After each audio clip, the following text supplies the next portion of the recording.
Prime Minister. How are you? Welcome to Fiji and welcome to Suva. Thank you very much. I'm so pleased to be here, and I bring greetings from Prime Minister Abbott, Thank who you. sends his very warmest regards and thanks you for your letter of congratulations after our election win. Thank you.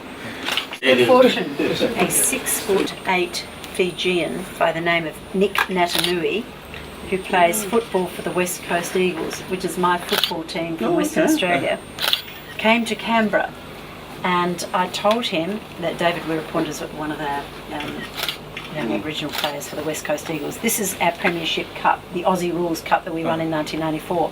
Now this young man has quite a following here amongst a small group of Aussie Rules fans, and this is a little photograph because that night he signed as a gift to you a West Coast Eagles football Guernsey, Nick Natanui, a Fijian, and the family come from Lami. Natanui.